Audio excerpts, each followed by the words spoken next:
I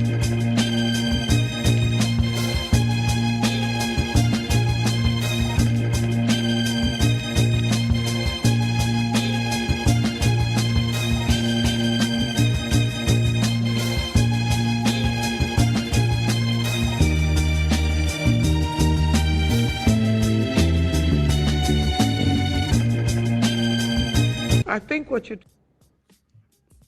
Peace and love, everybody, and welcome to Black Press USA's morning show.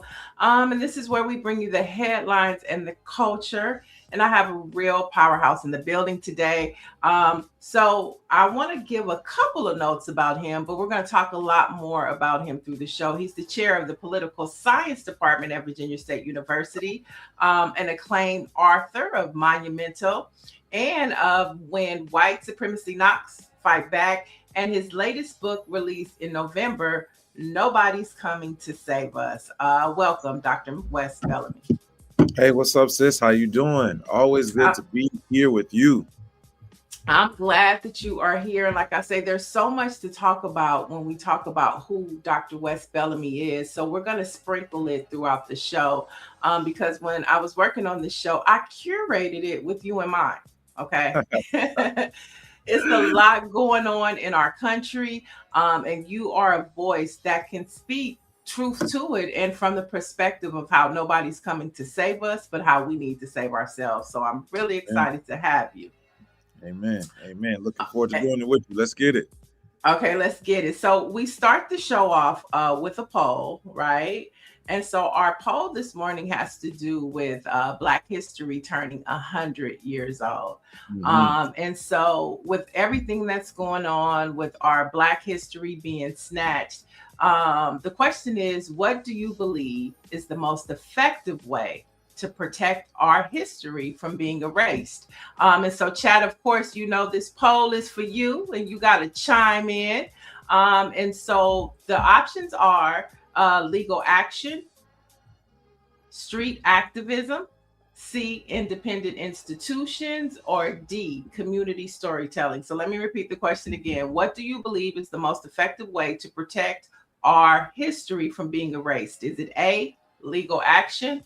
Is it B, street activism? Is it C, independent institutions? Or is it D, community storytelling? I'll let you go first, Dr. Bellamy. Dang, I need an E. All of the above, all of them, every single one of them. There is no wrong answer here. We got to put pressures on the courts by going the legal route to ensure that our democracy is being upheld. We need people in the streets to be able to make sure that our voices are heard.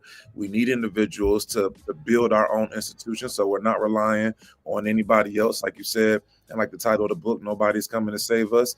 And then more than anything else, we need to be willing to remind ourselves that we have everything that we need within each other to get to where we need to be. Again, nobody's coming to save us. So let's do all of them to get to where we need to be, because we know our young people, our grannies, our aunties, our uncles, our cousins, our brothers, our sisters are all depending on us to do what we have to do to get us where we need to be. Okay, so the chat. Okay, I'll get to my. I think it's all of the above too. But I guess for me, as a journalist and being a producer, storytelling is a big way for me to help us preserve our history. But I do believe it's E, all of the above. Dr. Marilyn is saying community storytelling. Helen is saying community storytelling. Nancy Wall agrees with you, all of the above. And somebody says we got Happy Black History Month in the flesh. There we go. We sure do. Good morning, Dr. Marilyn. Good morning, Sandra Brown. And then Orange, our OG, which he's going to love you on the show because he does a podcast every Friday on HBCU Sports. And so that's what's good. Yeah, so he's going to like what you have to talk about today. But he does say Happy Tuesday and a story that all Black men should look into. Facial recognition is junk science, and it struck again during Mardi Gras. Long story short, a Black man was arrested at a parade. While you asked, his face came back as a person who was responsible for committing crimes against children. The man was falsely not by the victim. It wasn't true, basically. So it's called it junk science. And then, okay, so we have the chat is chatting. Go ahead. technology is crazy. And I mean, Yeah. that when you look at the advent of facial recognition and these different forms of technology surveilling us in such a wide variety of different ways, some people say that we're in the new version of the Matrix. I say that we've been there, and it's only going to continue to expand. So we got to be careful, one, with how we're utilizing these devices, and then secondly, ensure that we're connecting and looking out for each other to ensure that we're all being treated the right way. Hey, can I tell a really quick story, like a 30-second story? Sure, go for it. All right, so not it doesn't have anything to do with facial recognition, but I live in Virginia. I'm from it. I grew up in Atlanta. All my family's from South Carolina, but I live here in Virginia. I've been here the last 17 years. Black History Month, which originally was Negro History Week, was started and founded by Carter G. Woodson, who was the pride of Buckingham, Virginia. Buckingham, Virginia was one of the first free Black spaces in the country. Buckingham is about an hour from where I live in Charlottesville, still a very proud area. I was just at the Carter G Community Center a couple weeks ago giving the talk. So shout out to Buckingham, and shout out to everybody who's out there doing what they have to do to tell our stories and ensure that our history isn't being forgotten. I love that. And of course, the Black press is celebrating 199 years this year of storytelling. Yeah. 199 years. Good Lord. How many years you been around at them 199? 21? Only no, not 21. Forget you, not 21. Not 21, but close to it. And so you mentioned like 3 cities, 3 states, 3 cities. What's your Black newspaper in Charlottesville and Atlanta and of course Virginia? So in Charlottesville, we have the Vinegar Hill magazine. The founder actually just passed away about a month ago. Rest in power to brother Eddie Ducey Harris, man, a legend there in himself, is currently being led by our brother Sarad Davenport.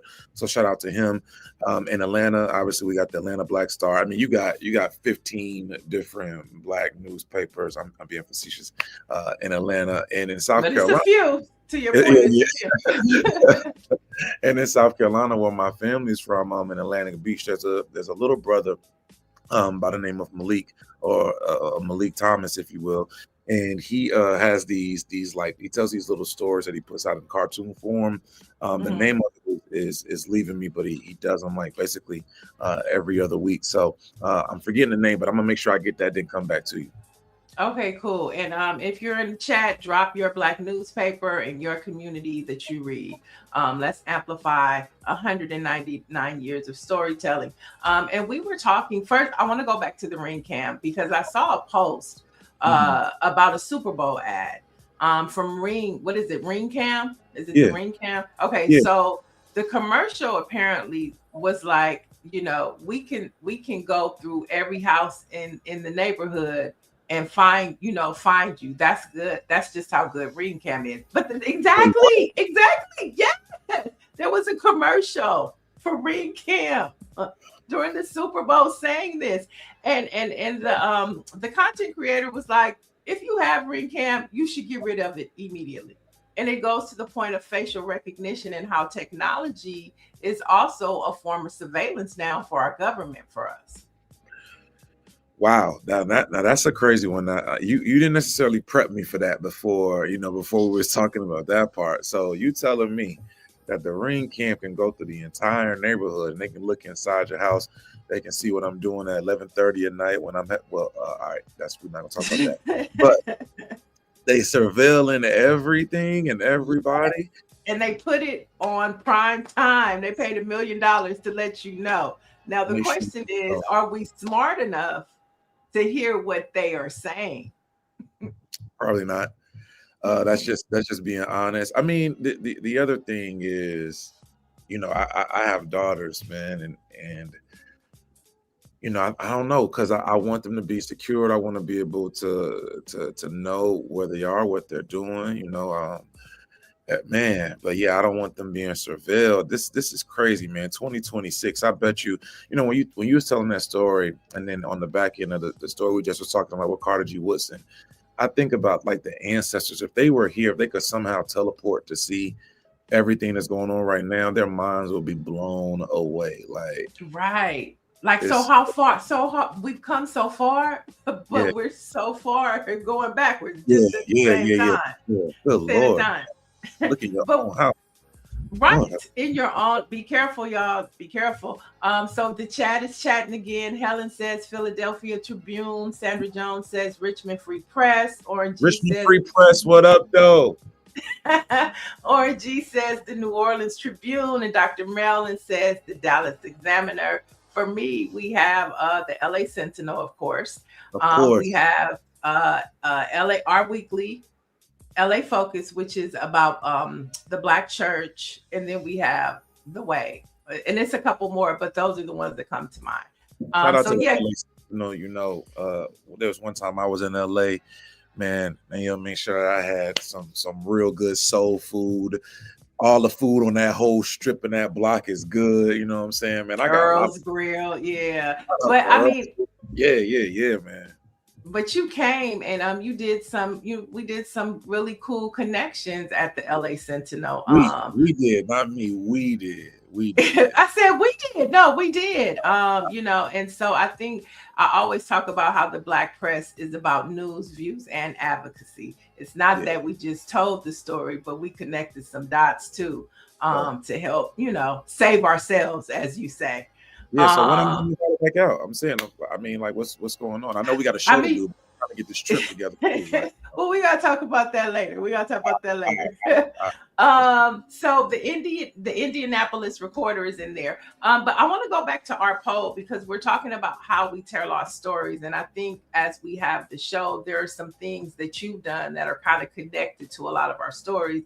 And for Black history, I think about, you and what happened in Charlottesville. And then for those of our viewers who don't know, Dr. Bellamy was one of the leaders who stood tall during the Unite the Right rallies, leading the charge to remove symbols of white supremacy from public spaces. And I'm talking about the Robert E. Lee statue, the first one to come down, that turned into a documentary that you produced and put out, A Time to Yell, More Than a Statue, and of course the book. So talk to us a little bit about that and the history of that as it connects to what's happening today. Sure. I mean, ironically enough, as we're celebrating 100 years of Black History Month, in Charlottesville in 1921, there was a statue put up, two statues, the first of Robert E. Lee, the second one of Stonewall Jackson, and literally there was a Klan rally that was dedicated to while the statues were erected and then memorialized in our downtown area.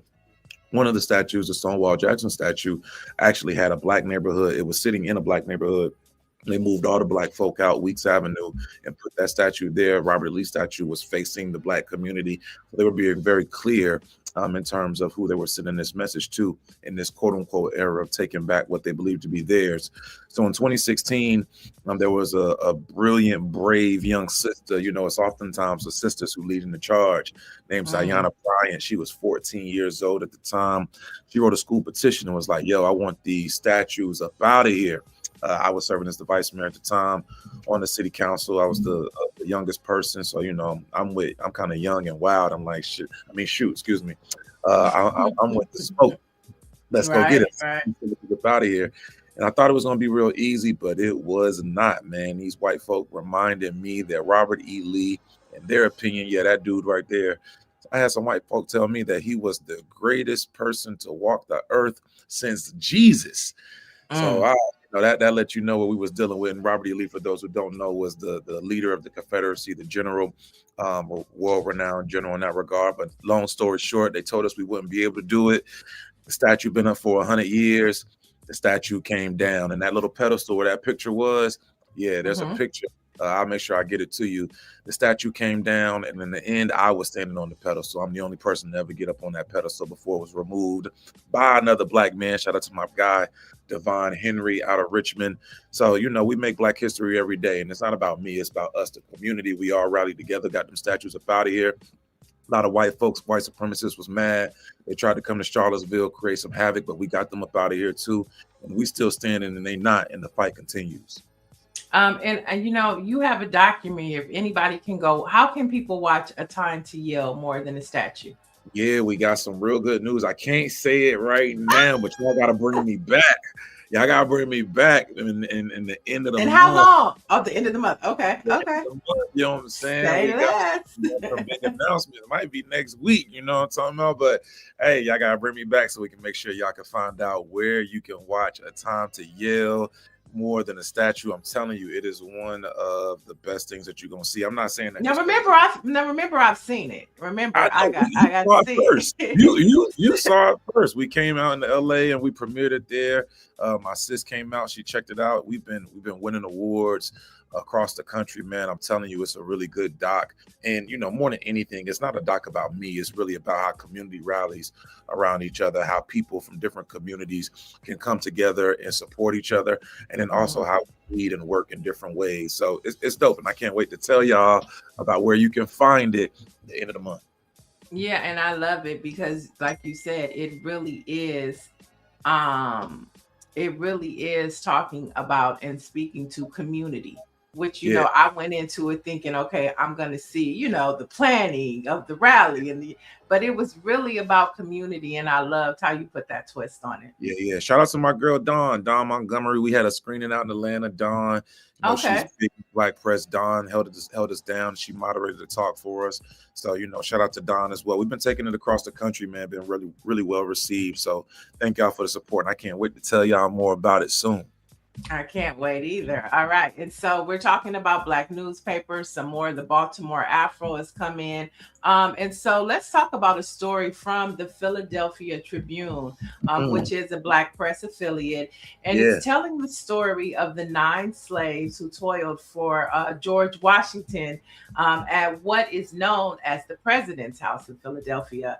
And this comes as workers from the federal government and the National Park Service recently stripped informational panels about the 9 at the memorial following an executive order from Donald Trump. Now, the city has since filed a lawsuit against the federal government for breaking the contracts and saying that they should have within the contract, there was a communication to where the federal government had to communicate with the city before they even messed with the exhibit.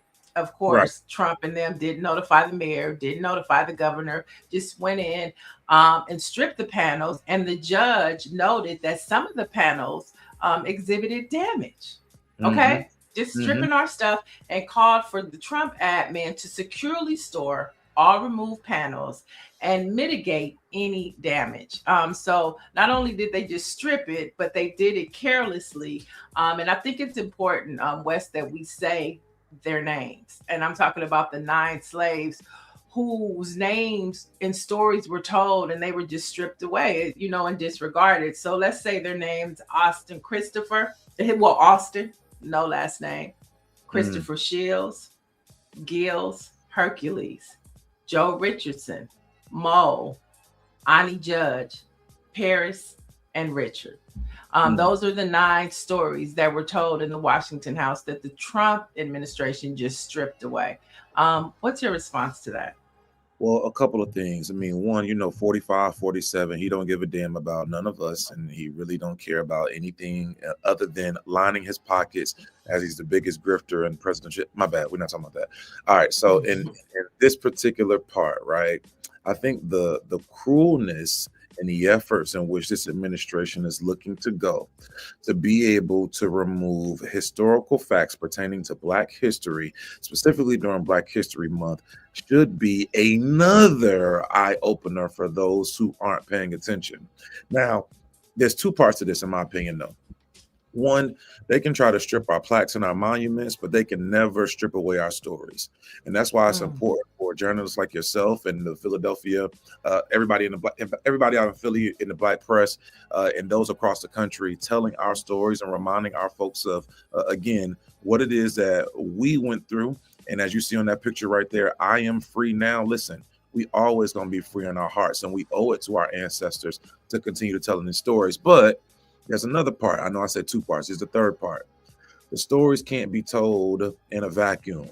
They can't just be told on shows like this where we're talking to people who are already aware of what's going on. Right. We got to be willing to go out in our communities, go out and speak to our young people, have young, comfortable conversations, and reminding them, whether they want to hear it or not, about this is what happened here.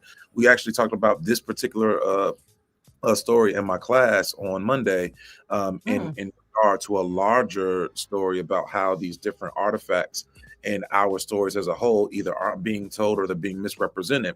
And you would be surprised how many of these 18, 19, 20-year-olds had never heard of any of this stuff. And when I was asking them, well, why? Why y'all think y'all don't know this? Because it's not on TikTok. And they're like, well, we just don't know. Like schools, they were teaching us about standardized learning tests and how to pass the test. We weren't getting this kind of information. So if there was ever a time for us to have a real tangible insight and pass on stories about what's transpired in yesteryear, because it could be happening today, it is now. We got to be willing to take the challenge, not just on TikTok, not just on our, but in person with our people. Right, 100%. But you know, yeah. I love it. And shout out to Sherry Stone, the staff writer from the Philadelphia Tribune, who wrote that story. And then shout out to her. And one of our chat people in the chat, Helen, says Ani was able to escape Washington, tried to get her back until he died. Yeah, that's the one he kept going after. I mean, don't get it twisted. George Washington was a treacherous individual. You know what I'm saying? It's the same individual who took out the teeth of other individuals who were enslaved and put them in his mouth. This is the same individual, man. He's done a lot of treacherous stuff, but he's only done what those kind of folks always have done. But we've always done what we've done as well, and that's survive and thrive, because we are bigger and greater than any obstacle that's before us. And you said that. I love how, I talk about this a little bit, how Black folks during this Trump administration and everything that he's throwing at us, how we're still finding our joy, how we're still traveling, how we're still, preparing to release documentaries, writing books, and just figuring it out. Like, this too shall pass.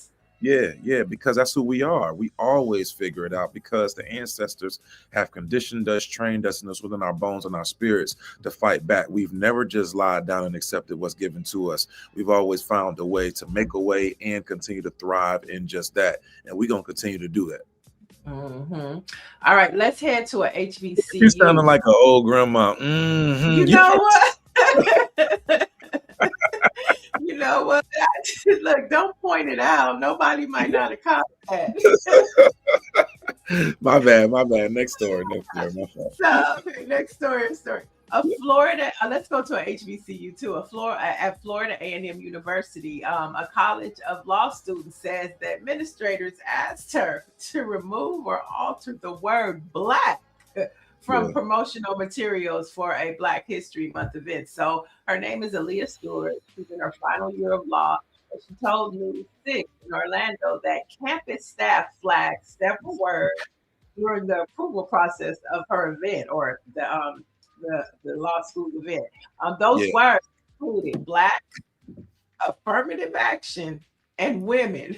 Organizers had to abbreviate or rewrite the language to move forward. And of course, Aaliyah described the directive as censorship. What you say, Wes? This is one of the more interesting stories in the country right now that I don't think is getting enough attention. Now, full disclosure, my big homie, one of my heroes, Dr. Donald Palm, is serving as one of the vice presidents at Florida A&M University. He is one of the last individuals who was able to remain over from the previous administration. A very, very stand-up and honest dude, a great guy who was for us. And I will say, Dr. Palm ain't saying this, I'm saying this. I will say that that administration down there, first of all, as a state, has their hands in a wide variety of different things, especially within our institutions. If you read the statement in which the school put out in regards to not addressing the specifics in which the student's complaint came from, specifically regarding her having to remove certain words, Black, woman, affirmative action, etc., What the school's administration statement strictly said was that they were following the code that has been set forth by the Florida legislator. And I think it's important, y'all, for y'all to understand, like in states like Florida, where the governor has been very clear in which he is anti-DEI, which in my opinion means anti-Black. He is anti promoting anything that is not of the quote unquote white standard. These institutions who are receiving public funding and public resources have to be very careful and meticulous about what they allow to transpire and then how they're promoting different things. It is a very, very scary times for our young people. But as we talked about in the last segment, our folks are always resilient, and we are very strategic. So instead of them putting Black BLACK, they just abbreviated. They put BLK. You know what I'm saying? They found that's what they did. I love it. Different ways to get it out. Yeah, they found different ways to get her out. And this young lady, in this particular story, this is an event. Aaliyah Stewart. Shout out to Sister Aaliyah. She's a representative of BALSA, and for any of our attorneys out there, BALSA historically has been, or stands for the Black Law Students Association. So I mean, like, this is a nationwide college or law organization. This isn't something that's specific to their campus. Like, they have literally chapters across the country, and even pre-BALSA chapters. We have one at my institution at VSU. So again, this isn't something that's specific to FAMU and Florida, where she's just trying to cause a ruckus. She's doing what organizations who are a part of her, or chapters that are part of her organization, have always done. But nonetheless, again, they found a way around it, like we always do, and we got to support those young sisters. So let's shout out to Lil Aaliyah, man. We got to figure out how to send her a couple dollars, get her some Starbucks or something. You know, they like Starbucks. Such a professor you are. I hear the professor in you right now. But I want to bring up the president of FAMU now, Marva Johnson. Now, she was pretty much appointed by the government, right?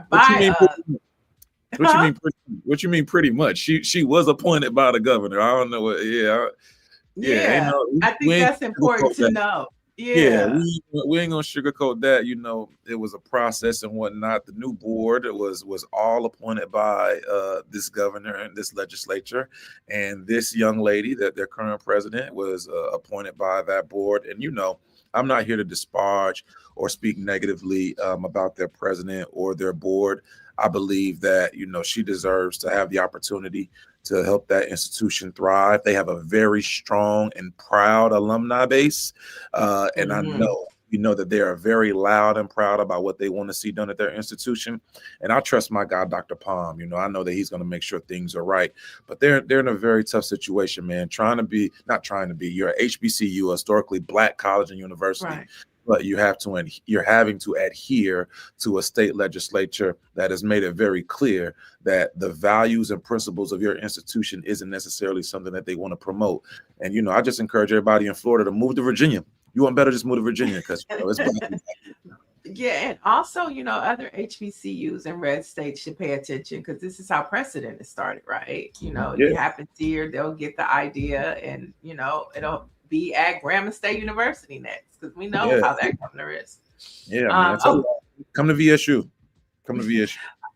All right, let's talk a little bit about the changing of why this Trump ad man might be nervous, right? Which we all know. We all knew this story, but it's coming to light. For the first time in U.S. history, births to racial and ethnic minorities now make up the majority of newborns in the United States. Now, the study revealed white births at a 49.6%, while other groups taken together, including Blacks, Hispanics, and Asians, make up 50.4% of all births. Now, this data came because they examined national birth records, data of roughly 33 million births, and they also used detailed files from the CDC, and this comes from the Zucker School of Medicine, and it was led by researchers and professors like yourself. This is something that we knew, but for it to be coming to light, how do you think this plays into how the Trump administration is moving? They scared.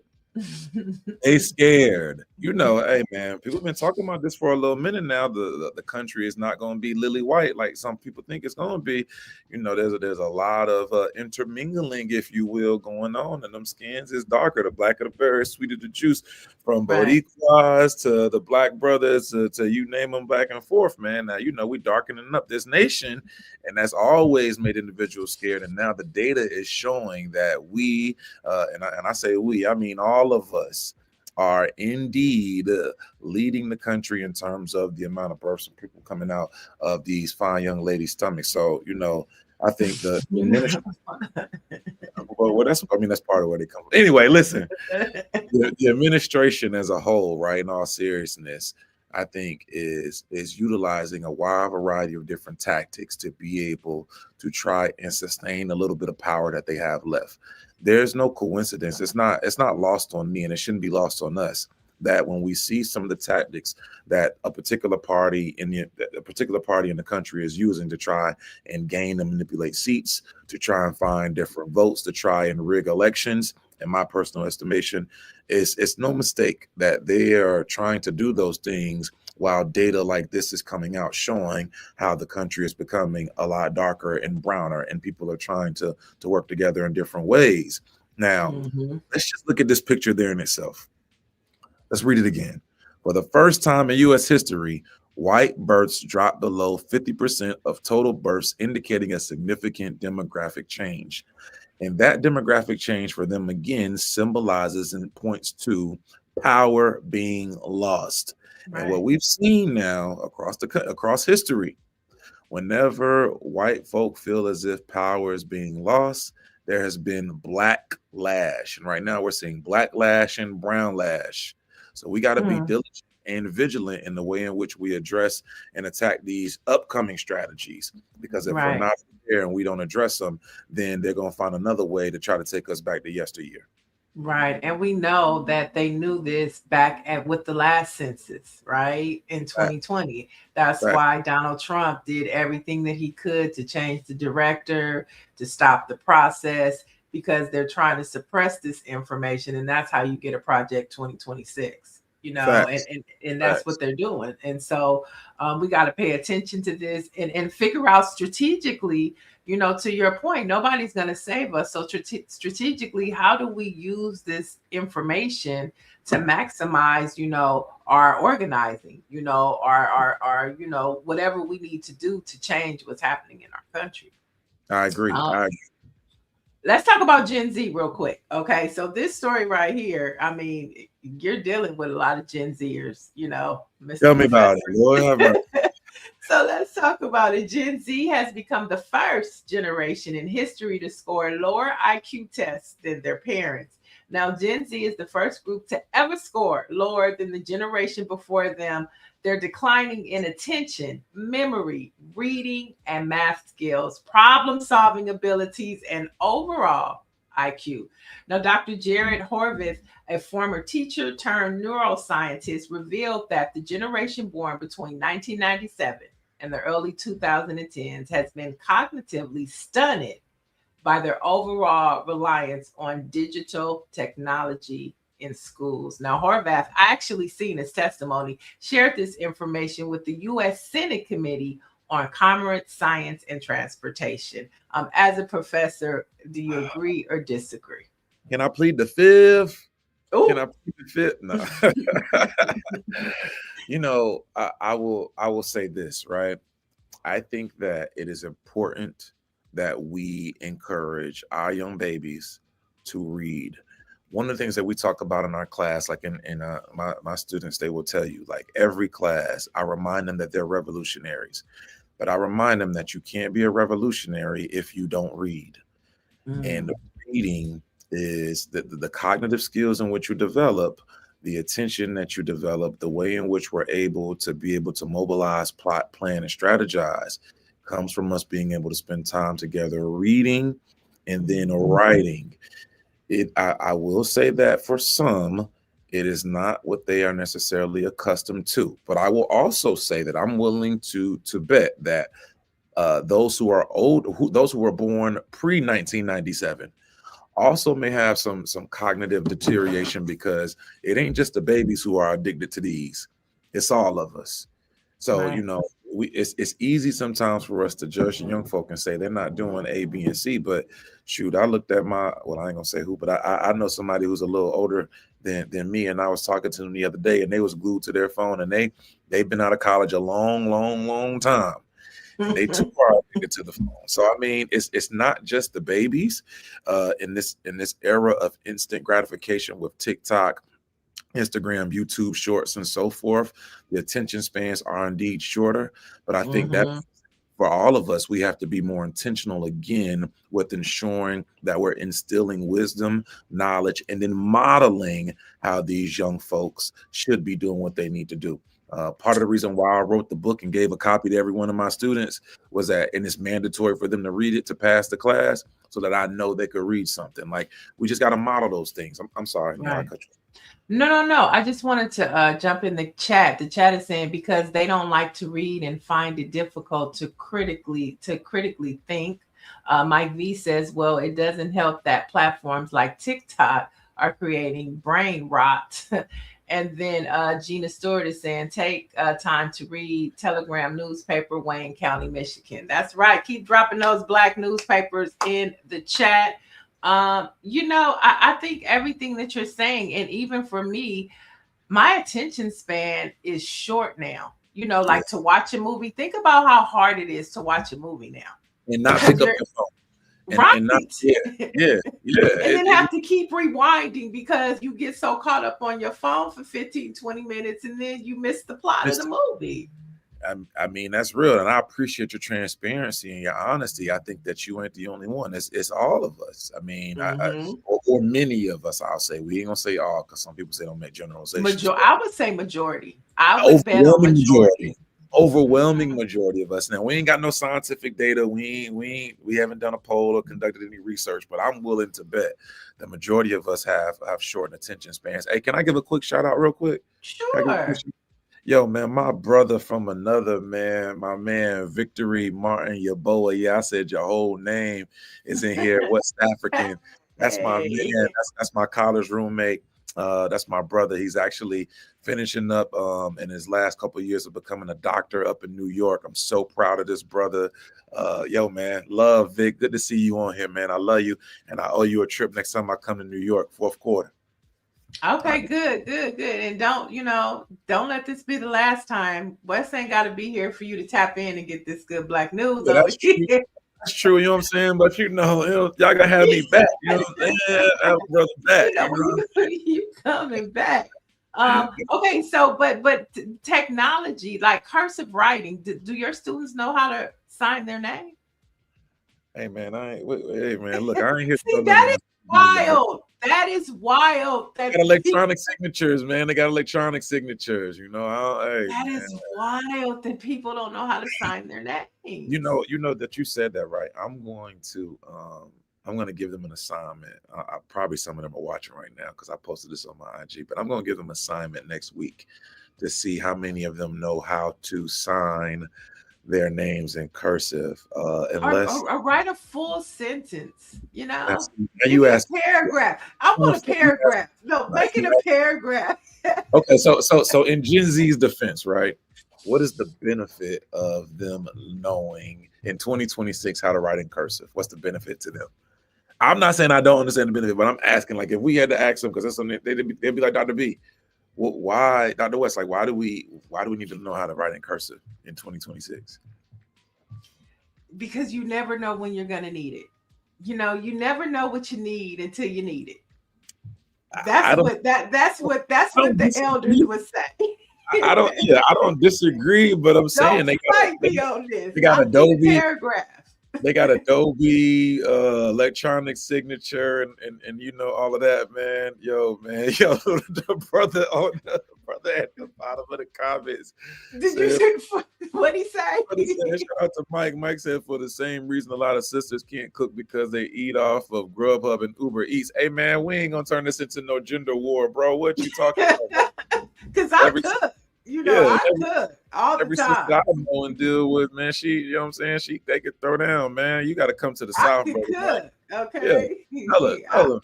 I go grocery shopping. I cook. I have There you eggs go. in my refrigerator. Okay. Yeah, yeah. I I mean, have Michael milk. I Carter. have the basics. Okay. Hey, Michael Carter makes a good point, though. I will say, he said, "Good morning. I think the use of AI too could be quote unquote dumbing down this generation. I mean, we have a lot of conversations, and it's mandatory in my classes. They know you use AI, then I am failing you. Like, is you have to be able to think critically and be able to write with your own in your own words. So, hey, I won't say that AI isn't a tool that a lot of people use. I think in some regards, some people use it for the right reasons. Some people use it lazily, but we got to work through it. We got to work through it. Yeah, Dr. Merlin says, I taught both of my boys, my youngest is 18, how to write in cursive. His friends are impressed. Shout So, out to yeah, Dr. so these, right. So these are things that, you know, we know about, but the younger generations take for granted, or they don't even think about it at all. Just like something like a landline. What is a landline to them? What is a landline? Wait, what? A what? I'm pretty sure your mother has a landline. Definitely had the landline, but I mean we may be some of the last. Well, they still have landlines. They're still landlines. But I think that that's the beauty of a Gen Xer, and I know you're a millennial, right? Yeah, Are you a yeah, yeah. millennial? Yeah, I'm a Gen Xer. I think that we were the cusp of, knowing what, drinking out of a water hose, having a landline, knowing what to dial the operator. Remember when you had to dial the operator or 411? You don't remember that? Now you're going a little far. You're going a little deep in the You bag. don't know that? Well, see, my chat is Gen X and baby boomers, so they know about that. I remember you had to dial 0. Hey, operator, I'm trying to get in contact with such and such. Mr. Telephone Man. Okay, now that's a little before me, but the remix. No, I watched the documentary. I watched the Bobby Brown and the New Edition documentary. So yeah. Yeah, see, Destiny says, I got you, Sister Niel. I remember. Yeah. Oh my God. Mike V says, Brother West, years after the Charlottesville protests, how has the community evolved, especially with this current administration? Brother, on a serious note, brother, that's a great question. I will say that we have made leaps and bounds. Are we perfect? No, there's still a lot of work to be done, but we currently have a black mayor. Shout out to my brother Juan Diego Wade. This is coming on the heels of our first black female mayor. Shout out to my dearest sister, Nakaya Walker. So we've had black mayors now for the last 6 years here in Charlottesville. We got a black superintendent. We got a black city manager. Black superintendent, shout out to my superintendent Gurley. Black city manager, shout out to my guy, Sam Sanders. That same young sister who wrote the petition, Zayana Bryant, she's now serving on the school board. Shout out to Zai. She just won the board election. So I mean, there's a lot of strides that have been made within the community. However, you don't overcome 200 to 300 years of oppression in the land of quote unquote Thomas Jefferson in a 10-year period. So we're still working to fight back against inequities. What I will say was I see us using our voices to speak up about different things in ways that definitely weren't transpiring before. And that makes me proud. And I will say also, there's a lot more people who are speaking up, fighting, leading events, doing different things now than we had a few years back. So we're coming along for sure. That's good to know. Let's move to another story, which is a resource that, your college may use, or even you. One of the CIA's oldest and most recognizable intelligence publications, the World Factbook, it's just gone, y'all. It's gone. So the World Factbook served the intelligence community and general public as a long-standing one-stop basic reference about countries and communities around the globe, assisting teachers, professors, librarians, and of course, journalists. Now, the site disappeared on February 4th, leaving students mid-season and researchers without a trusted source, and the free resource provided basic information on countries, populations, economies, governments, and geography. So it's just gone. Yeah. And do you know about this source? Wait, did you know about this source? Yeah, hell yeah. We use World Fact Book. I mean, in the world, the wildest part is that there was no explanation. Just like I remember what was it? It was on the 4th. Like it just was gone. You go to the website and you see the farewell message, and that's it. The CIA is the one who really leads the World Fact Book, and like again, they didn't provide a specific reason. They just just say, hey, it's farewell. That's it. Millions of links used in educational settings and like news reports and research projects, they were all broken. Like you couldn't use them anymore. So man, oh my gosh. So it was deeper than just it disappearing. It was the connection to different stories and resources. Yeah. Oh, and wow. And it's unbiased data. Like you're able to compare statistics from country to country, a wide multitude of different things. And again, it's unbiased. And I think there's been a consistent theme from this administration about narrowing information. And in my opinion, removing access to information in different ways. And it's so ironic from the party of small government, the party of we want to be able to be free and expose everything and be able to have as much information as you want, small government, but they're doing all these different things to keep us from being able to have access. It's crazy, man. Our producer Greer says she still has the landline. She wanted us to know that she still has the landline. But no, this is crazy. I mean, and it just started popping in my news feed about what's happening in Cuba. I didn't see that on the news happening, how our government is starving people over in Cuba and taking their electricity. I had no idea. Did you know about that? That's the thing. Yeah. But listen, if it's not on your algorithm, like you got to think how most of us consume, how many of us rather consume news and information these days. Thank God for platforms like this one that allows folks to be aware and be informed. But for a large majority of people, they're receiving their information and their news on social media, which is inconclusive, but then also is controlled by an algorithm. So if the algorithm by design isn't allowing you again to have access, then you won't know. I mean, many people are living in a bubble, and this information just isn't coming across, which is again why it's so important for outlets like this one and the Black press as a whole to speak up and speak out. 100%. Let's hobble over to an HBCU that is experiencing what Frankie Beverly calls joy and pain. Okay, so last week reference at 9 a.m. is crazy to me, but go ahead. Let me hear about this. Okay, and if it's 9 a.m. your time, guess what time it is mine? And I'm talking about joy and pain. But Lord, one week before last, he was fired. The next week he came back. Now it's a lawsuit, and I'm talking about at Morris Brown. So on the same week, an independent evaluation, the president came back. We know who I'm talking about, right? The president. Shout out to my guy, my brother, Dr. Kevin James. I'm riding with you 120%. Yeah, ain't no bias news over here. Okay, so on the same week that he came back, an independent evaluation team visited the campus to determine if Morris Brown should keep its accreditation and the vital federal funding that comes with it. Now the school is being sued by the former member and a board of trustee member. And in the complaint she's filed, Nzinga Shaw claims that the college did not pay her for her work as an interim president, but it was only for like a week and a half, right? But if that wasn't enough, there's a video going around that shows the president making a sexual explicit remark regarding a potential employee. Now, I don't want us to show that. Yeah. I don't even know if we should. Should we show it or should we not? No, we should. Okay, we're not gonna. Okay, we're not gonna show it. We ain't showing that. Okay, we're not gonna show it. But my question is, is it AI or is it real? It's AI. He innocent until proven otherwise. He innocent.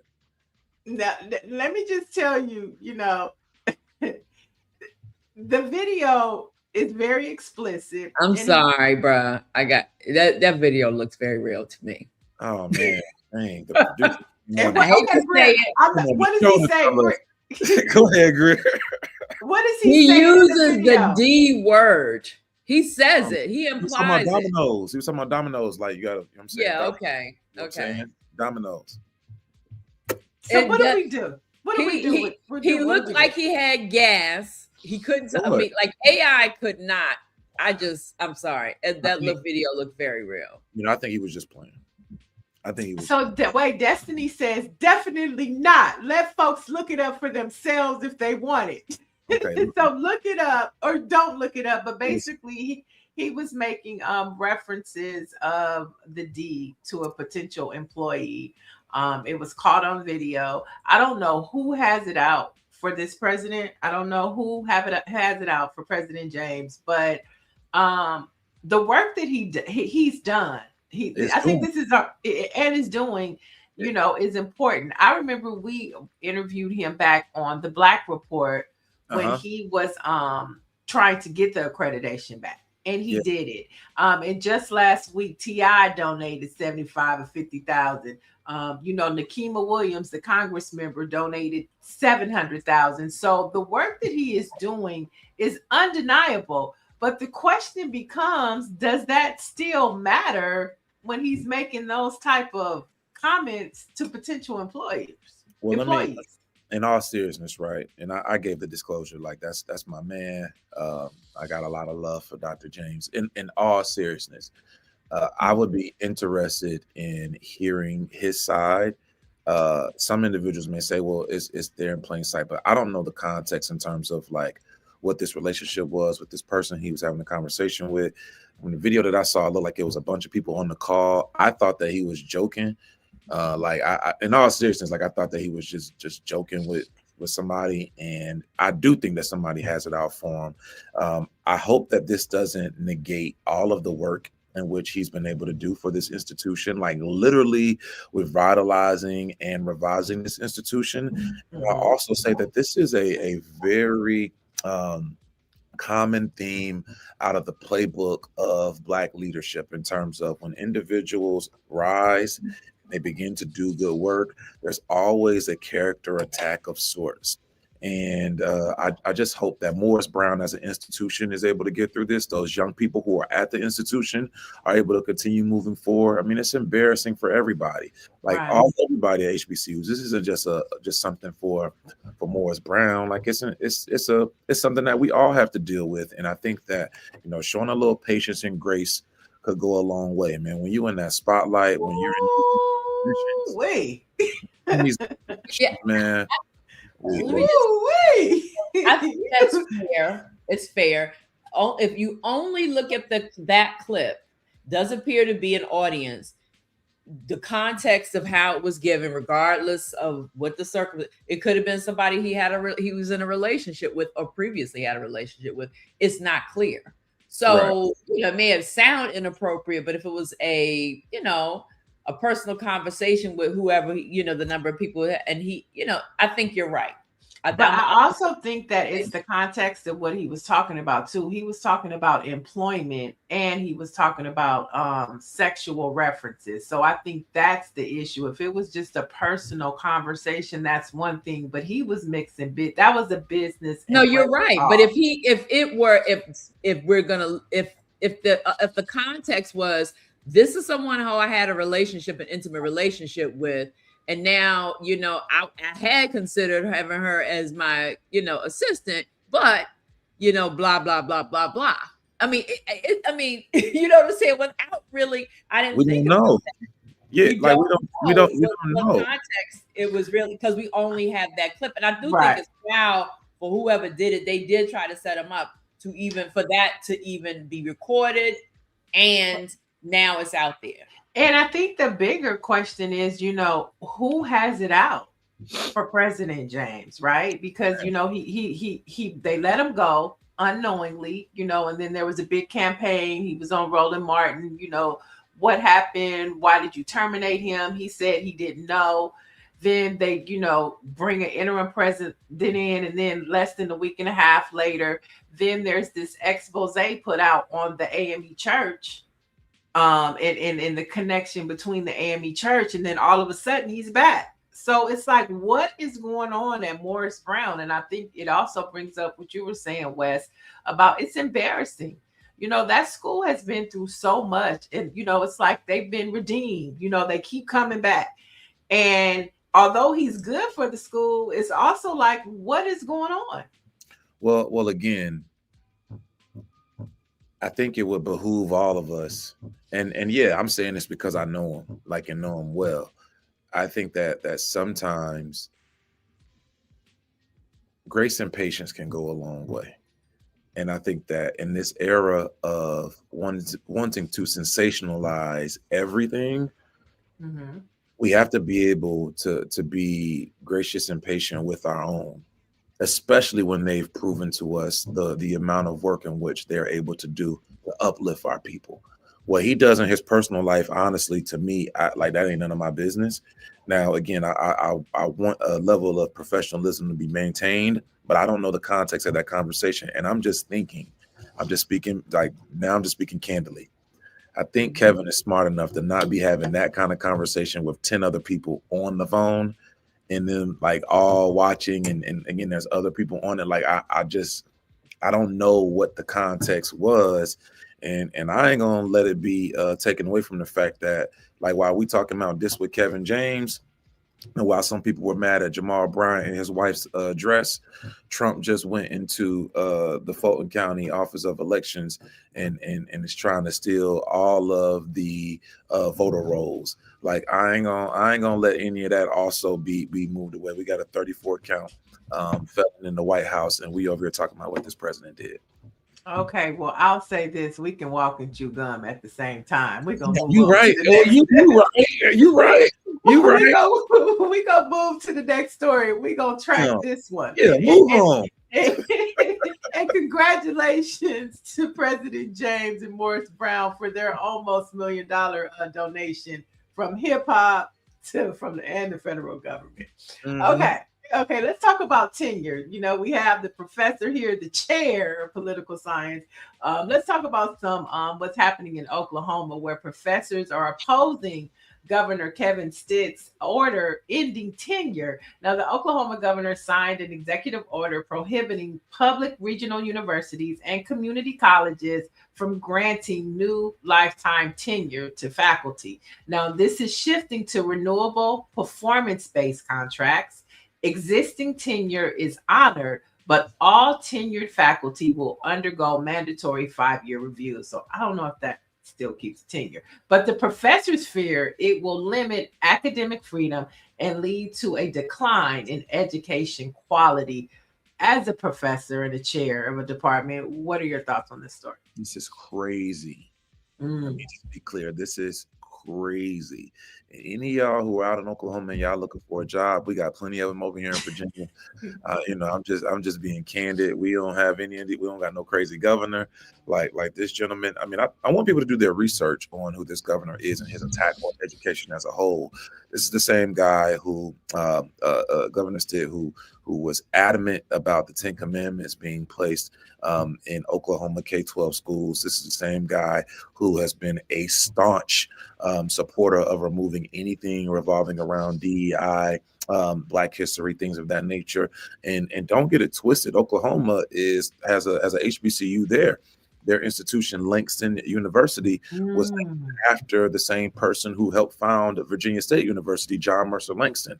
You can do your Googles on John Mercer Langston, arguably one of the first Black elected officials in United States history up in Ohio, the founder of the Howard Law School, the first dean at the Howard Law School, and then the first Black person to serve in Congress in Virginia. So Langston University is a very historic place, to say the least. And when you look at the impact and ramifications of removing tenure or not allowing those to be able to earn tenure does a couple of things for a couple of different reasons. One, it allows persons to be able to have academic freedom to teach what they how they want and ensure that a level of knowledge is being embarked on our young people. Secondly, it also ensures that an administration on the college level or even higher can't just come and do something nefarious and take your job from you, like you've earned that. And then thirdly, people work much of their academic careers to be able to be in the position to have the autonomy and get the prestigious prestigious award of earning tenure. Like that's a very, very serious thing. And because, in my opinion, this administration is so threatened by intellect, they are willing to do anything in which they can to try and remove these intellectual persons from being able to tell the truth. And that's the real shame in all of this. Yeah, and then like I said before, like this could set a precedent that it could, somebody else adopt it, and then before you know it, it'll be in Virginia. Nah. Because let me tell you something about out here. Y'all think them statues we had some beef? Let y'all come. All right, anyway, y'all, let's move on. No. Are you tenure?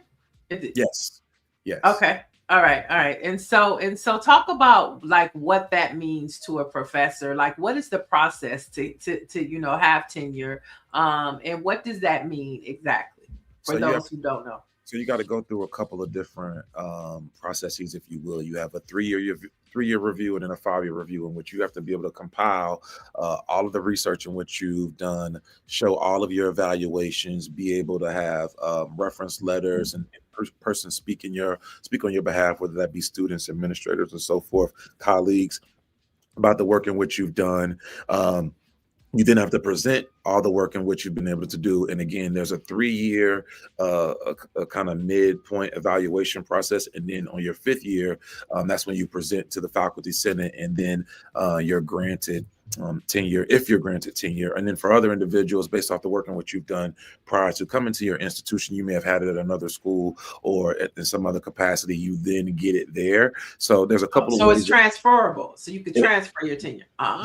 Depending on if the institution allows you to transfer or to honor your tenure at another institution. More times than not, that does happen because you've already demonstrated the work in which you've done, but it's not something that's taken lightly. Like, you don't just get tenure just by being, a Rudy Poo or coming in your 1st year or your 2nd year. No, you have to have a strong academic you have to be able to show a strong academic track record to be able to earn this prestigious award. So for him to arbitrarily believe that he has the wherewithal or the academic prowess to just take it away is something that I'm very disappointed in, but honestly doesn't surprise me from that administration in Oklahoma. And I'm just praying for all the folks out there in Tulsa and Norman and other places who are working hard to ensure that intellectual freedom still reigns supreme. And y'all keep fighting, keep your head up, because the natives out there, the ancestors are working with you and riding with you, and the Black folk who are out there doing the same thing.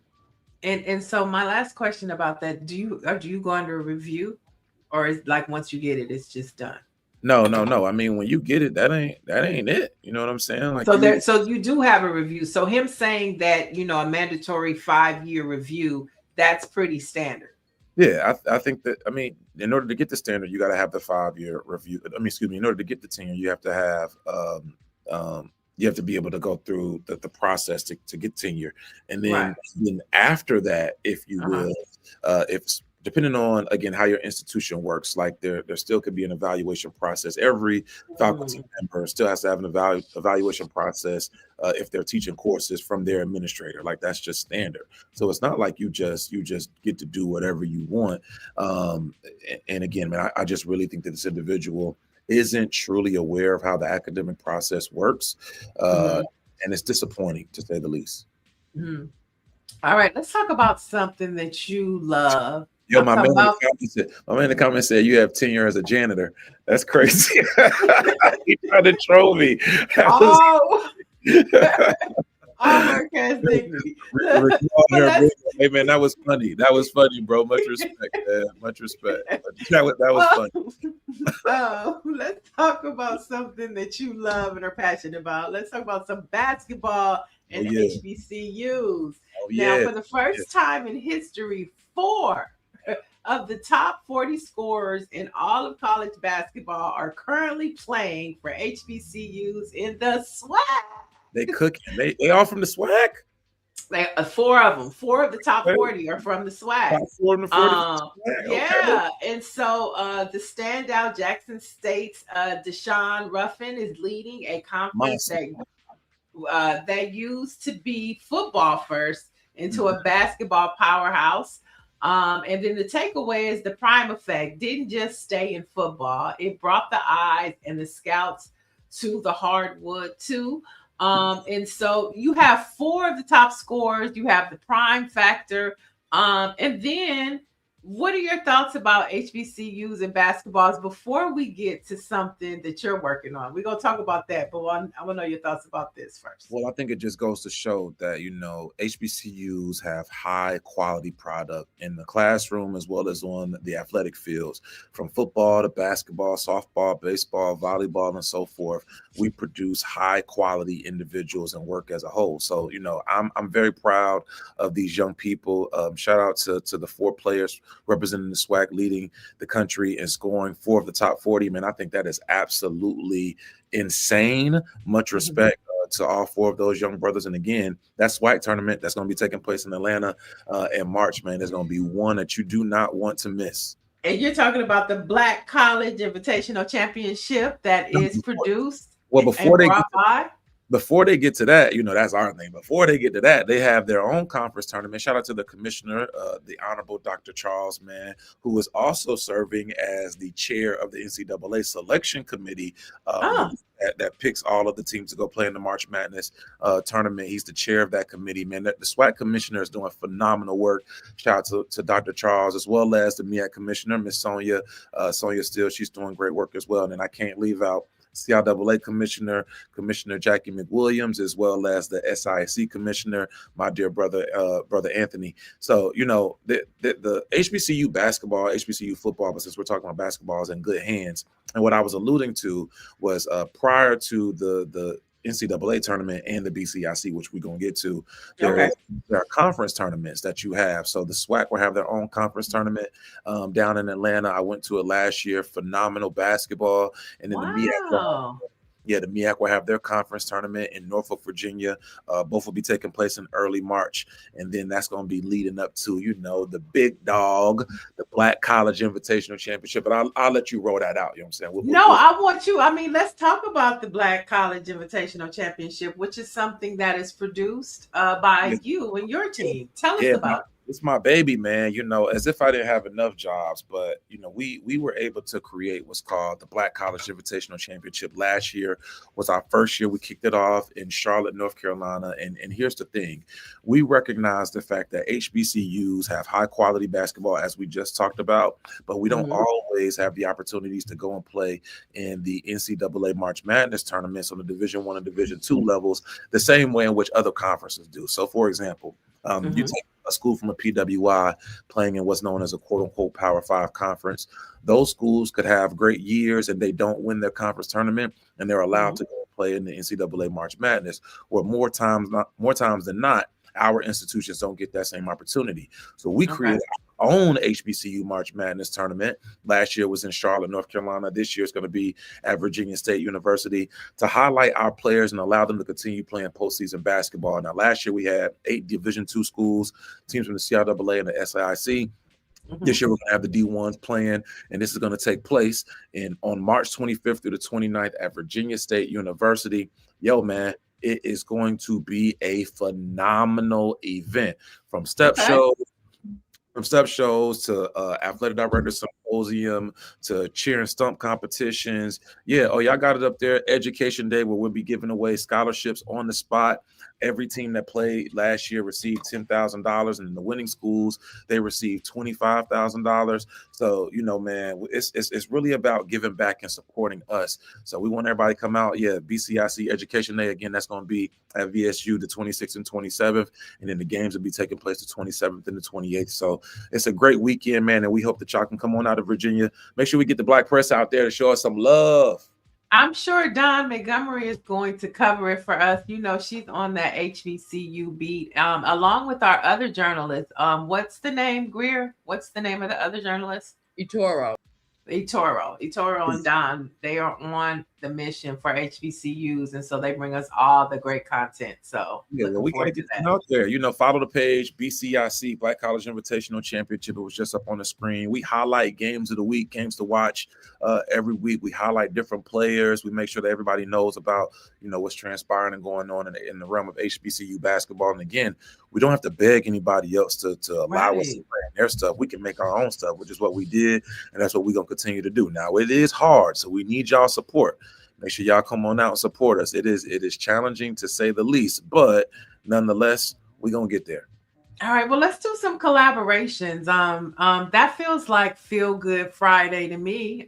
So let's talk about ways we can collaborate and help amplify what's happening at the Black College Invitational Championship. For sure. Let's do it. Okay.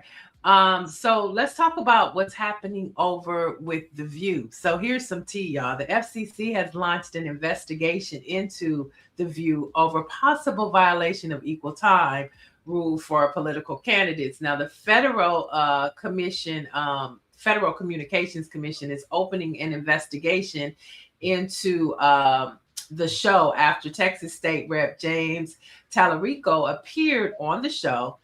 Under the equal time regulations, all legally filed candidates, regardless of party, would be allowed the same amount of time on the same program. Now, Tallarico had around 9 minutes of airtime on the show, while his primary rival, Rep Jasmine Crockett, had about 17 minutes of airtime on the show. And so we saw them go after Jimmy Kimmel, and this is like just a loophole for now them to attack The View.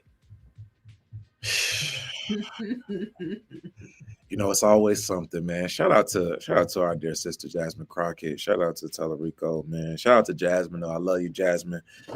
Keep pushing, sister. Shout out to The View for allowing our people to have their voices heard. Segments, they can't control segments and how conversations flow. If for whatever reason the conversation isn't flowing a certain way, that doesn't mean that they are doing something nefarious. They have an obligation to essentially ensure that both individuals are represented or have the opportunity to come on the show. That doesn't mean that they're doing anything nefarious. I mean, this is just another attempt from the administration, this fascist administration, to try and use a heavy hand to meddle in things that they have no business doing so.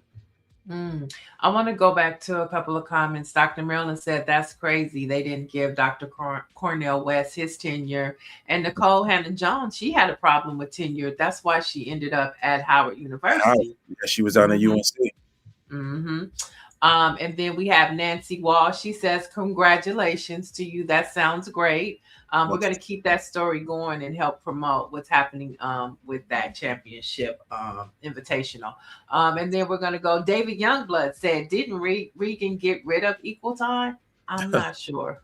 Reagan, yeah, I don't know. Yeah, I don't know. But man, it's just another thing. Again, it's always something. It's always something. Mm-hmm.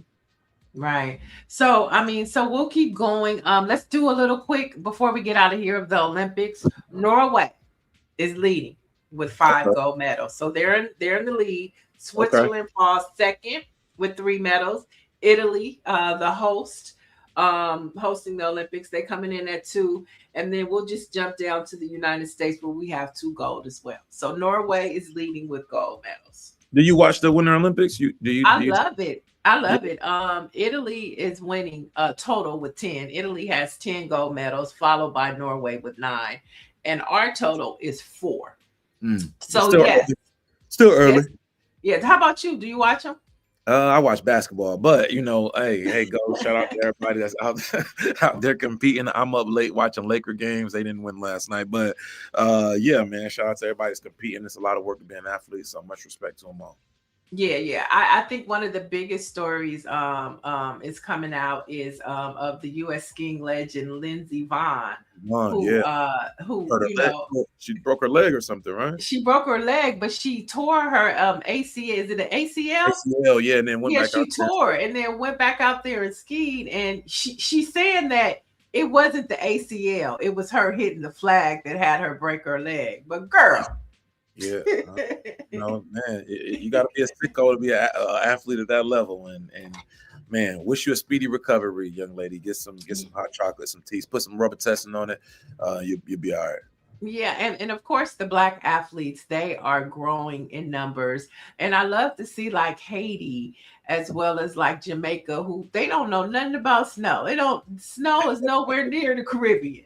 But yet they are excelling and thriving in the Olympics. I think that's pretty cool. So we're going to have more stories about that as well. Much respect. All right. Before we get out of here, we have some Black history facts. You ready? I'm ready. Let me see what you got. Okay, so we're going to start in 2004. Kanye West released his debut studio album, The College Dropout. What's your Okay. favorite song off that? College Dropout, old Kanye. Let's see, my favorite song on College Dropout, probably Never Let Me Down, the record with him and Jay-Z. I think that was a very powerful record. That's probably my favorite record off of that album. I'm gonna do Family Business. Isn't Family Business on this one? Family Business on that one, yeah. And Through the Wire.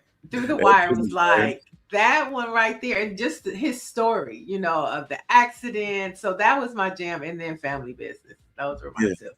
Yeah. Okay.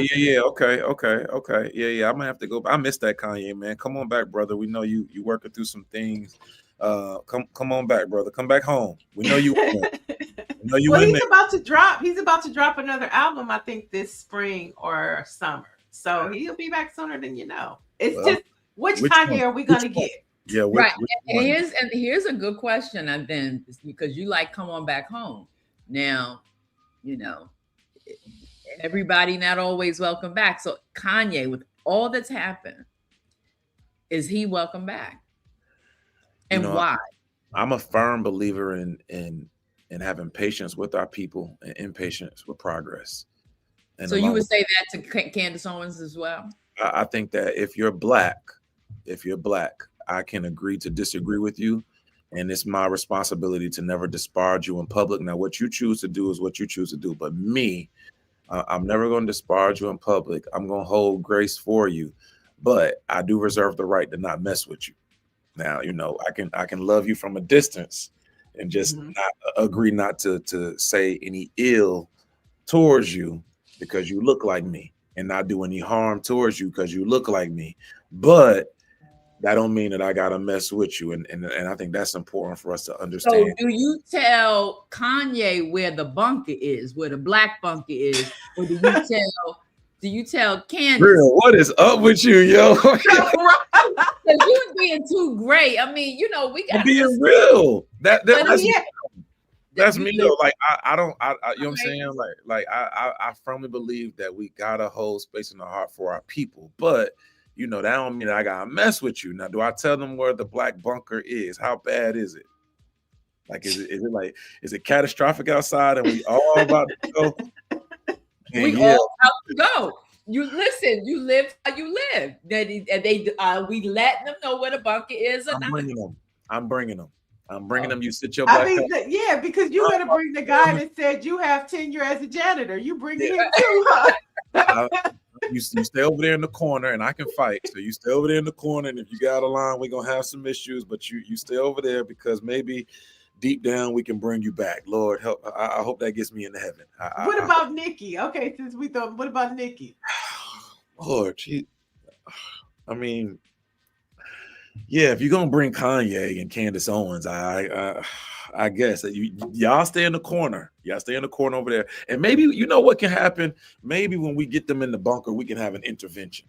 And we can get them down and we can help them understand the error of their ways, and we can bring them back. Maybe that's actually what they need, for them to come down in the bunker with us, for us to help them understand the harm that they're doing. Did y'all ever think about it like that, sister? And put my Dr. Umar hat on. Wait, David Youngblood said, "Not yet, Nikki. Nikki, not yet." Michael said, "I hope you come back to the cookout." LOL. I mean, brother, I understand.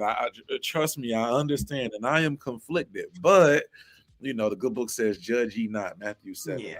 Now you know who I want at the cookout. Judge me all you want. R. Kelly, because I want to step in the name of love. Come sing this. God, Lord, and on that note, y'all, this was good seeing y'all. Lord have mercy. Intervention that includes intervention. Hey, but on a serious note, She trying to step. Lord, he needs to be in the corner with a little something around him. Make sure. No, nothing little. Nothing little. That's his problem. He like being around little. He like little. He need to be surrounded by brothers to let him know, hey, bro, we ain't having that. Yeah, put him. Yeah, there we go. There we go. Okay, Yeah. but this is an important milestone. We talked about the Voting Rights Act yesterday, and Dr. King met with President Lyndon B. Johnson to discuss voting rights. But on today, the House passed the landmark Civil Rights Act. Yes. Okay, that which was later signed into law on February 2nd of 1964, following a long Senate filibuster. But I thought this was important to pair because civil rights wasn't enough. And we all know that, Lyndon B. Johnson took it out because they just wasn't ready for it. But Dr. King and, of course, the Big Six didn't let up. Okay, right. We got our Civil Rights Act, but we still want our Voting Rights Act. That was just as important. And they pushed until a year later, we got it. And so I think to your point of our conversation today, it's like, you got to keep going. Nobody is going to save us. And that's something that Dr. King knew. That just because we got civil rights, nobody was going to give us voting rights. They had to keep pushing until we got it. And so I think that's a beautiful way to win the show, because the struggle is real, but the love is ours to share with one another. And we just keep pushing. Yeah. I mean, and to be clear, like, you gave a great synopsis, but I want folks to understand like how long that actually took. You know what I'm saying? So listen now, it was passed in the House on February 10th, 1964. It wasn't passed into law or got through the Senate. It went to the Senate on February 26th, but then it wasn't signed into law until July 2nd, 1964. Like, there was a long filibuster that was associated with that. And then you got 60 days of filibustering in the Senate. And then again, man, it took some time. And I want you to put like in context, in Virginia in 1901, there was a constitution.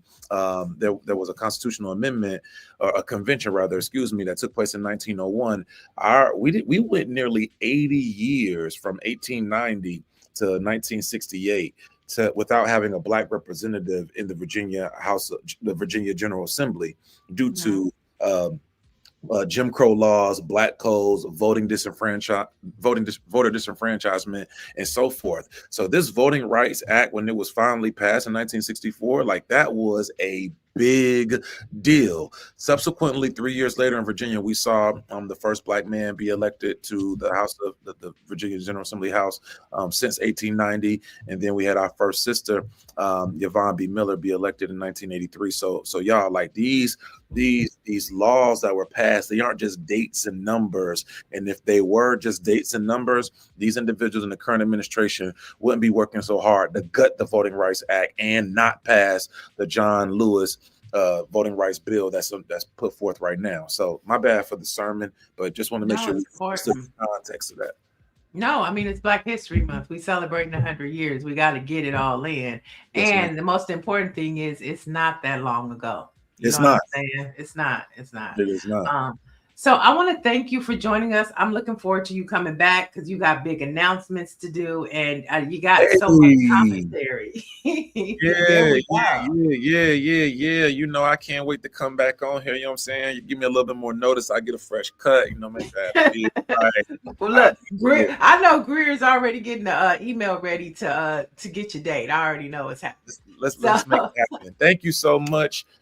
For y'all having me. It's always a good time. Salute and show love to the Black press, man. This Black Press USA morning show is a great one. I had a great time. And again, I hope I can join y'all soon. All right. Peace and love. And you guys, for the latest in Black news, head on over to blackpressusa.com. We'll talk to you tomorrow. All right, Greer, go get your landline.